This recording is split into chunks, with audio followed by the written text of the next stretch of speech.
All right, everybody, the meeting, welcome to the Madison Public Schools Board of Education meeting. Will please rise for the pledge of allegiance. I pledge allegiance to the flag of the United States of America and to the republic for which it stands, one nation, under God, indivisible, with liberty and justice for all.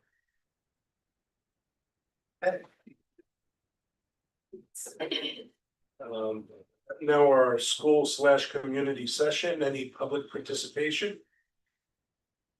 Mike, no, okay, thank you. Our student representatives report, Grace and Catherine, welcome back from the summer. I hope you're refreshed, rested, ready to kill it this year. Yeah. All right. Hello, everyone. Okay. So the football team had their first game this past Friday. It was away at St. Joe's. It was a huge win for the team. I know a lot of students made the trip to actually go support the team, which was awesome. And then the first home football game is this Friday night. That is against, I believe, North Haven, and that is also supposed to be very well attended. I know a lot of students are going to support. And just in general, the high school is looking for high attendance at all sporting events, which has been pretty good this year. I know the field hockey team is getting a lot more supporters, so that's also awesome. And then it was the 24th anniversary of 9/11 this year. So in school, there was an announcement made. Mr. Salutary did a little overview just to honor the day, and then we did a moment of silence. And then the fall play was also announced, which is Dracula this year, so that's cool. And there's not too many details on it, but I believe it will take place in November this year, and there will be more details to come on that as well. Good job. Good evening, guys. I'm so excited to be back for another school year. We actually have a pretty big agenda tonight since we had a few months off, but the first thing is freshman orientation took place in early September, and that was an extremely well attended event for all the incoming freshmen at Daniel Hand. They got a tour of the building, they got to see their advisory classroom, their schedule. There were teachers setting up, but the main goal was to speak with current Hand students and get an understanding of what to expect. And at the end, the freshmen had expressed their gratitude and how they had a lot of nerves eased from the event. So we always like running that. And then parents had a session with the administrators to ask any questions. And it's a very clarifying event. And then we had back to school night on Thursday, where all parents and guardians can go and meet their students' teachers and get a sense of what to expect for homework, classwork, what kind of work their students will be doing. So that was also very well attended, despite lots of sports performances that night. And parents really appreciate getting to see school from their students' perspective. And then tomorrow is the National Constitution Day. So the League of Women's Voters in Guilford is hosting an event where students across the shoreline were selected to represent their school, and it will take place tomorrow at the Guilford Library at 4 p.m. And students will be reading parts of the Constitution. Senator Cohen will be in attendance and will give a speaking segment. So if you are available tomorrow night, I would encourage you to attend. And then we have to talk about cell phone policy again, which is a common topic in here, but it's been very good. We've heard a lot of positive feedback from both administrators and students. They have been really strict in enforcing a no phone usage during the class periods, but we are able to use it during free periods such as lunches or study halls. But the expectation has been set that they are not to be touched during classroom. There's very strict consequences if those rules are broken, but we haven't had any issues so far in that regard. And overall, it's been a really positive start of the school year. We haven't had any disciplinary issues, and I think students are really excited to be back with their classmates and their teachers. Can I ask, do you find, as students, do you find that under the tighter cell phone regulation at the high school that you're able to have more interaction with friends and you're not just on your phones during passing and stuff? Yes, absolutely. So in the beginning of my Hand experience, there wasn't as strict of an enforcement on the school cell phone usage. And I noticed that whenever there was downtime in the class, every student would have their phone out because that's kind of what we were used to doing. But now that we have to often put our phones in a bin or like a calendar, we don't have access to them during the class time. There's no way of reaching for those as a crutch. So students have been interacting a lot more or just more productive in their class. So if they finish their work, they're reading or doing other homework instead of like scrolling on social media. I have a question as well. What about, you are allowed to have your cell phones during, lunch and study halls and things like that.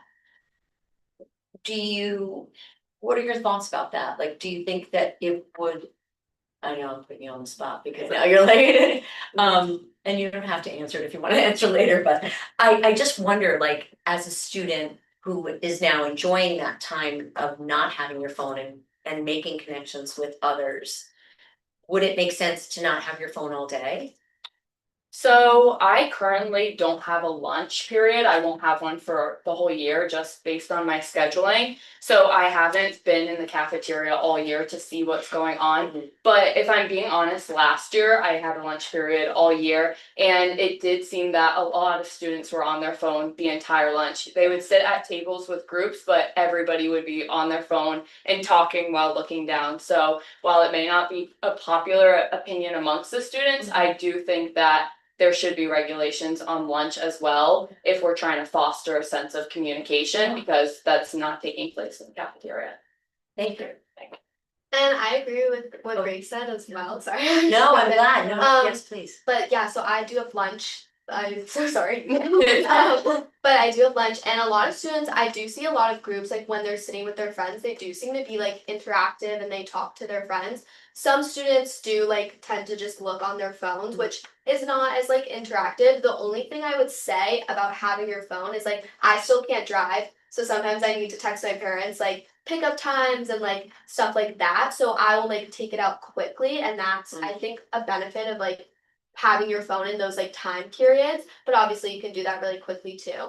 But I think in the sense of like trying to create that more like interactive like community, I think maybe not having your phone at lunch would actually be a great benefit. I mean, like if you need to pull it out really quick, I do think students would need to do that just to like contact parents. But I do think not having them, I do think it's an unpopular opinion, but I think it would be good for the school. It's interesting because when, you know, I agree with you being able to pull it out and just kind of like, but you know how, I know for me, then all of a sudden it's like, oh, I have messages. And, oh, I did Instagram. Who did that? And, like, let me just check and see if I have it. Yeah.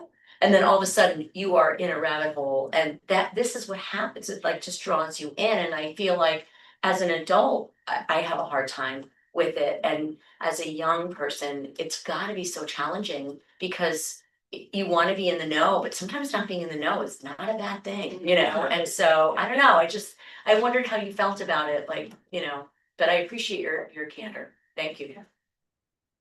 What else? No, I think that's great. Thank you. Have you talked to other kids? I mean, do you have a sense of how the other students would feel if, say, they did a no phone all day? Well, I don't stand in support of completely banning cell phones off of school property because as Kate mentioned, there have been instances where I need to get in communication with my parent about You can't bringing. use the phone anywhere else. I mean, you're not allowed to go to the office or the nurse's office. Well, I feel like they'd have their office flooded with students saying, I need to pick up my sports bag, I need to ask if I need to pick my brother up, or things like that, so. As of now, I don't think that they should be completely banned off of school property, especially in the event. Well, I mean, I don't even mean off school property. I mean, just to leave it somewhere, like when you come in. Yeah, I mean, it would still be there, say in the office or something, and if you needed to use it, we would go there. I'm just throwing it out there, that's. yeah, I understand what you're saying. I think that, from my opinion, I think that the best thing that the school can do currently is giving trusting students enough to have their cell phones on them throughout the day, but also having that expectation that they're not constantly scrolling on it and being completely unproductive with it. Because also a huge conversation that's been taking place in many of my AP classes is the fact that next year we're going to college where we will have very little regulation. We will have no parents or professors standing over us telling us to put our phone away. So I think it's important to foster a sense of responsibility in high school and teach us how to be responsible with our devices on us at all times so that next year when we're at university, we know how to function with a phone on us. Sensible. And honestly, I still have, my youngest daughter is still in college and they need to use their phones in college. It's unbelievable how much technology it's just become ingrained in the college experience and learning and They don't have studying. computers. They don't. Yeah, well, they have laptops and phones and they're constantly on both. And that's how they communicate with their classmates. That's how they do group activities. So, I still feel like we have a responsibility to, get our students prepared for that reality. So, but anyway, thank you very much. That's been enlightening and helpful. And thanks for your report. Thank you. So that you guys can, if you like. All right, next on the agenda is the superintendent's report, Dr. Cook. Hey, thanks for joining us, Grace. Thank you. Yeah, Bye, have a good night. First, just a quick intro. Matt Talmadge joins us from Westbrook High School and Middle School. He is the new, Westbrook High School principal, but continuing middle school principal. So he inherited 4 more grades over the summer. Matt is my intern from CCSU. He's getting his superintendent license. So welcome, Matt. You'll see that. Welcome. So a few items for you today. Last meeting was our first meeting in September. Usually I give a back to school update, but it was day 1. And so didn't have all the information then. I will say, had a very smooth start. Worked out a number of issues at our brand new school. Thank you to the staff over there. Thank you to everybody involved. Really, great. I think, so many things have went well since that time. We didn't have access to the playground. It was amazing to be there for the first day that the playground was open. Students were just thrilled. Thank you to the neighbors in that area. The traffic pattern has smoothed out incredibly. We had some busing issues and just a lot of pickups and drop-offs and things like that. So that has really worked out well, and I think it's in a good traffic pattern now. And as I shared before, the buses are running on time, and we're in a really good place with that. Thank you to Madison PD and Sam DeBurrow and their staffs, and just really helping us out get that underway. Polson project, because it has some community impact, I just wanted to share with that tonight. I know we have a facilities meeting coming up, not for another month or so. So I just wanted to share some components of that and how that's going to be impacting our students in the town. I will say, from where we were about a year ago looking at this project, the impact is much less. As you may remember, we talked about looking at alternate spaces for, say, 1 grade level at a time, sending them to either the high school or to keep Jeffrey open. We're not looking at that. I want to stress that, but we will be closing the gym and auditorium in late April, early May timeframe. Most likely after the vote. It would be after the town vote on the budget, so most likely be mid-May. And what that will do is it will just move the time frame up for the gymnasium to be able to come back online in November. And so that will allow us to have the gymnasium available for winter sports season. So that was a big important component of that. It's easier to give up the gym, as you can imagine, in the springtime than more time in the winter. So we're excited about that, but major work will happen in both those spaces. The auditorium will take longer, so we don't anticipate that will be ready in that time frame.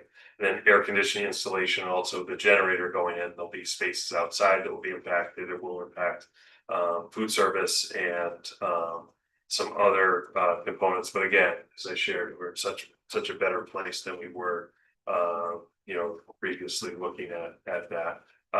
We will be able to utilize Polson, as I said, for the budget vote in the spring. However, we anticipate having to use Daniel Hannaford November or any summer voting activity. We talked to the registrar of voters, they were on board with that, and because it's basically sharing the same parking lot, we can use signage to help us out in communication. And then the high school's aware of that, and with school closed in November, that won't be a problem for the high school. So that is one piece that's been taken care of.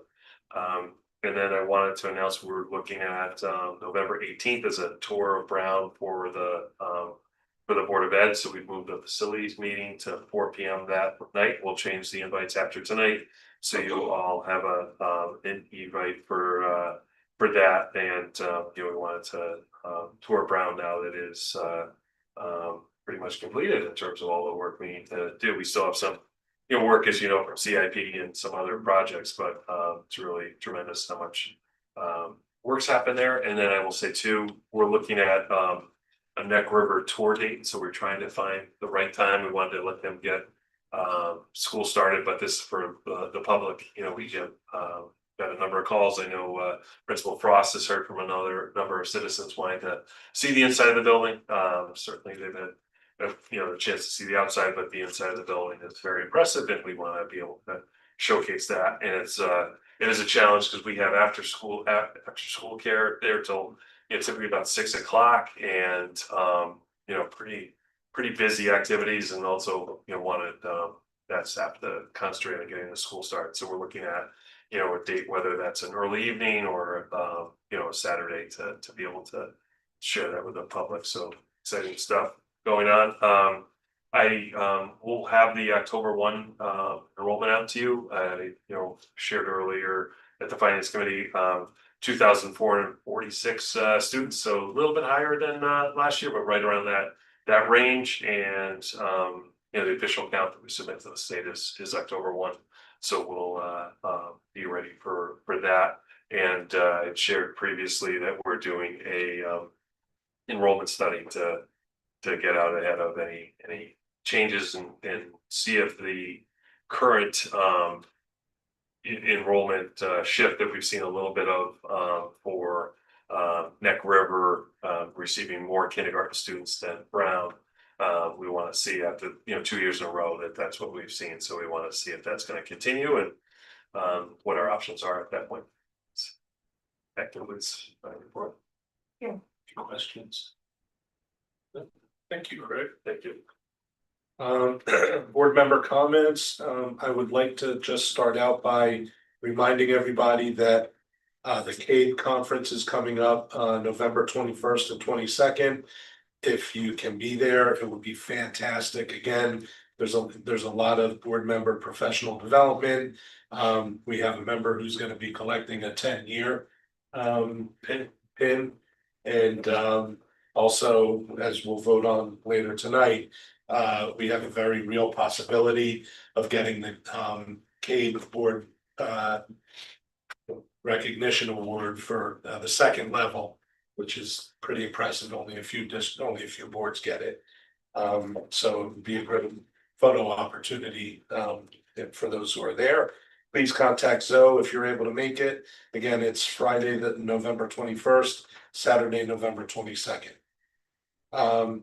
Any audience response? Any other board members have any comments? No? Okay, moving on to audience response to information presented. Nothing? Okay.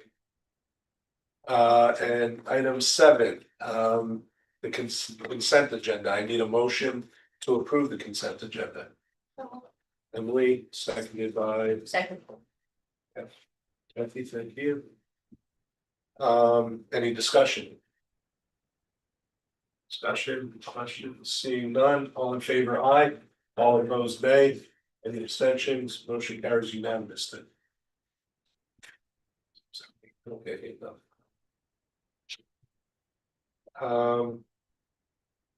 item number 9 is our board committee and liaison updates. First up is curriculum and student development. Stephen. We have not met. Our next meeting is October 14th. Okay. Next is Facilities Committee, Emily. No, report we have not met since our last meeting. Right. Finance Committee, Galen. Thank you, Seth. We held a brief meeting tonight in which we outlined the budget calendar for this year. Stacy, Dr. Cook and Seth were there, as well as Emily and Tony, myself. You've got a copy of the budget calendar. We'll have more numbers to digest later on. In the meantime, we really don't have any numbers. But the general factors are health insurance, net member operational costs. We'll have those things. So that's really about it. Any questions? No? Thank you, Galen. Personnel Committee, Maureen. Yes, our last meeting was on Monday, September 15th, and the negotiations are underway for the nurses union. And we will be meeting again. We haven't selected the date, but sometime in October. It's expected. Any questions? What time period does that cover for the nurses? About 2 or 3 years ago? 3 years. 3 years ago. Thank you. Policy Committee, Diane is not here. Did she want to give a report on that? We have not met. There's no form. Okay, thank you. Learn Liaison, we're going to be appointing Tony to Learn Liaison. So I know he hasn't been to a meeting. Have you been to a meeting? But I do have the synopsis of the meeting. The Okay, meeting was held at this science, so it's all the way out around in Broad. But I figured if everyone wanted to read through, and especially Tony, you could see what goes on at a meeting. great. So I'll let you. Thank you. And it was a long one because it was, the first one back. Beginning of the school year is always, I think, thank you. Thank you, Mary Ann. There will be a quiz on this at the end of the meeting.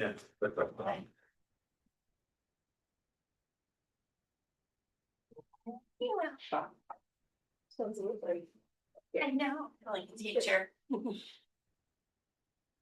Use a pencil.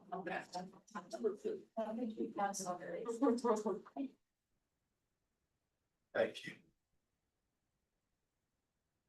It's sometimes with the synopsis, it's just too long to even like pick out the one thing. You need a synopsis of A this. synopsis of the synopsis. All right, that's the end for committee reports. Our first action item number 10. I need a motion to approve the standing committee membership as follows, and you can read it in your packet. But just to highlight, the only changes that I'm making are to appoint Tony to Christine's vacated seat on the finance committee, along with Emily and Galen as chair. And then also Tony volunteered to take over Learn Liaison from Mary Ann, who so patiently played the role for a long time. Well, Thank you. but I also come on 2 other minutes, so. Yeah. Oh, So I was on 3 minutes. Yeah. It's fair. Yeah. It's fair. Well, thank you. Thank you for your service in that committee, and thanks for stepping up to give her a break.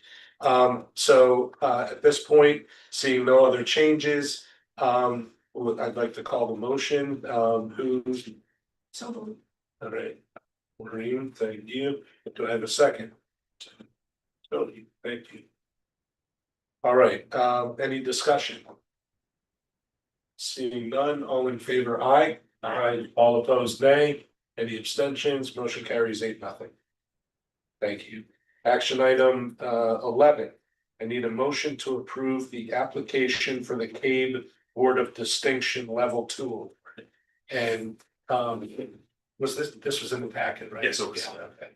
So basically, Craig, I don't know if you want to explain, and then sure. Let me get a motion and a second first, and then we'll open it to discussion. So second. Seconded by Emily. Thank you. All right, any discussion, Brad, can you? Yeah, I will just share, so each year, CABE recognizes, boards for their work. The last, 2 years, our board would receive the level 1, leadership award. And in order to be eligible for the level 2, you have to meet the higher requirements, which, basically in addition to everything on level 1, 2 years on, you have to be a board of distinction for level 1 for 2 years. But then you have to meet some higher requirements, which many boards don't bother to pursue. Like they're fine with the level 1 area, but they recognize that there's a lot of work into the level 2 distinction. So I congratulate the board for Russ, and I think so for filling out the application. She did the work in compiling the information, but we wouldn't be able to do this if you didn't do the work that you had to get to this point. So I congratulate the board on even being able to make the application. I do think you'd be successful, based on just what's there. We wouldn't submit it if we didn't think you would be, but so congratulations. And only a small number of boards receive this distinction, and so I'd encourage you, even if you can't attend the CABE conference, that you attend for the picture. We'll give you the time and the location of that if you can make it over to Mystic for that picture with the Commissioner of Education. So it's a really nice recognition, and we appreciate that you've done a lot of work to just put us in that position to be able to put the application forward. So. What is the difference now between 1 and 2? Like, what did we do? So, for example, you have to have been on level 1 for 2 years. Right, That's right. the standard. But I think the big part is having update policies, doing professional development as boards. I think just summarizing, you can see the differences. But then also that your work is focused on student achievement. So you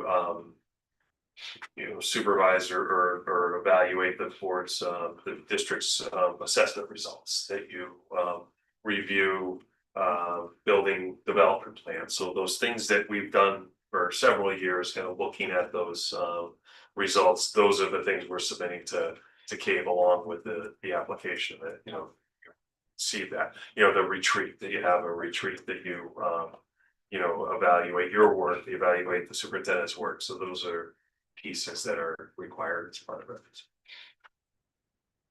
All right. Any other questions, comments, discussion? Seeing none, all in favor of approving the application for the CABE Board of Distinction Award? Aye. Aye. All opposed, nay. Any abstentions? Motion carries 8-0. Thank you. Thanks, Greg, for explaining. Action item 12, I need a motion to approve the minutes of the September 2nd, 2025 Board of Education meeting. So moved. Stephen, do I have a second? Second by Kathy. Thank you. Any requested edits? Any discussion? Seeing none, all in favor, aye. Opposed, nay. Any abstentions? Motion carries 8-0. Thank you. We're done with our action items. Any requests for future agenda items? No. I need a motion to adjourn. Do I have a second? I'm